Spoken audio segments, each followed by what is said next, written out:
Assalamualaikum warahmatullahi wabarakatuh. Salam sejahtera bagi kita semua. Om Swastiastu, Namo Buddhaya, salam kebajikan.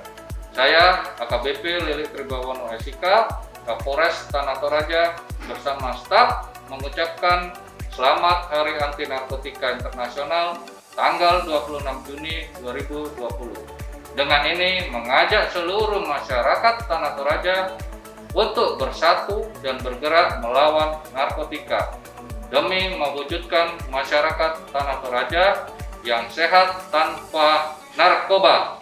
Hidup 100% di era new normal. Sadar, sehat,